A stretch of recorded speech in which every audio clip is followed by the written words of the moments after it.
السلام عليكم ورحمة الله وبركاته. ازيكم عاملين ايه؟ الفيديو بتاعنا ان شاء الله النهاردة هنعمل زي ما حضراتكم شايفين كده شكشوكة جميلة جدا جدا يا حبايبي.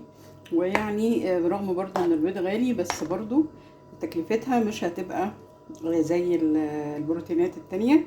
بصوا عاملة كأنها تكون لحمة مفرومة بالبيض، جميلة جدا جدا. جربوها وقولوا لي رأيكم فيها. وكمان عملنا جنبها سلطة، ودي بقى بتتاكل بالعيش. وجبة غذائية متكاملة جدا جدا جدا لولادنا، وفي نفس الوقت مش مكلفة وفي حدود المعقول يعني نعملها، وخصوصا ان احنا في اواخر الشهر.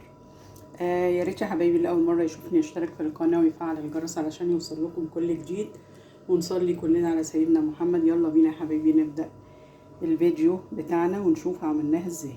يلا خليكم معايا. اهلا بكم. تعالوا بقى نشوف عملنا الشكشوكة بتاعتنا ازاي. طبعا يا جماعة الشكشوكة دي اكلة جميلة جدا جدا، وكله بيحبها، بالذات بقى لو حطينا كده معلقة سكر صغيرة على البصل وهو بيتحمر. زي ما انتم شايفين كده دول 3 بصلات قطعناهم وحطيناهم مع معلقتين زيت او 3 معالق، وايه بنحمرهم. لازم يوصلوا لدرجة كويسة من التحمير علشان ما يبقاش لونه ابيض جوه الشكشوكة. وهنحضر طبعا البيض بتاعنا، وهنا بشرت قطيتين زي ما انتم شايفين بالمبشرة، وهحط 1.5 معلقة صلصة او 2 معلقة صلصة. هنستنى بس اما البصل بتاعنا يحمر كويس، وبعد كده هنضيف له الطماطم بتاعتنا والصلصه، ونظبط بقى التوابل. بنحط فلفل اسود وبنحط ملح، ممكن نحط مكعب مرق الدجاج، ممكن نحط شويه كمون. كل واحد يحط الصلصه التوابل اللي هو عايزها. يا ريت اللي اول مره يشوفني يشترك في القناه ويفعل الجرس علشان يوصل لكم كل جديد، ونصلي على سيدنا محمد عليه افضل الصلاه والسلام. كمان عملنا السلطه اهي، شايفين الوانها جميله ازاي، عشان تبقى اكله جميله كده ومفيده، فيها البروتين في البيض وفيها الخضار وفيها العناصر الغذائيه المفيده لينا ولولادنا.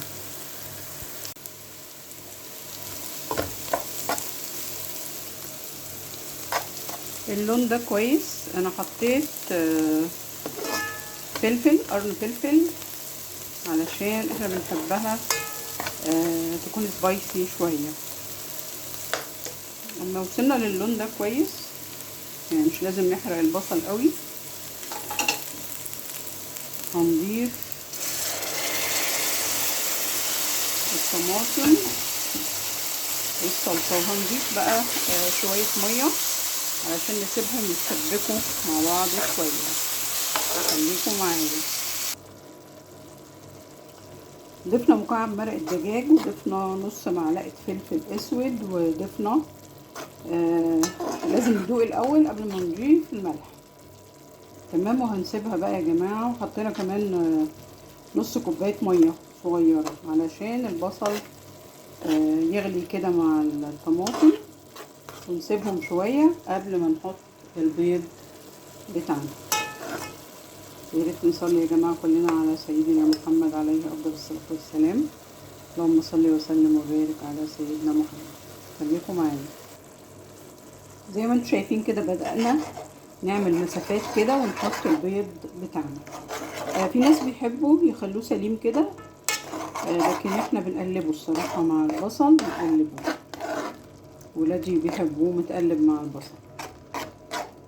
وطبعا بنغطي الحلة او الصينية ونغطي علشان البيض بتاعنا ده يستوي. نعلي شوية ونغطي بقى، نغطي بالصينية عشان يستوي. نغطي الغطا. خليكم معايا. شايفين يا جماعة جمال الشكشوكة كده؟ خلاص استوت الحمد لله. طعمها يا جماعة رائع، مع معلقة السكر اللي اضافت للبصل مخليه البصل مسكر ومكرمل والبيض جميل جدا. وجبة غذائية متكاملة، جربوها وقولوا لي رأيكم مع السلطة. أشكركم والسلام عليكم ورحمة الله وبركاته.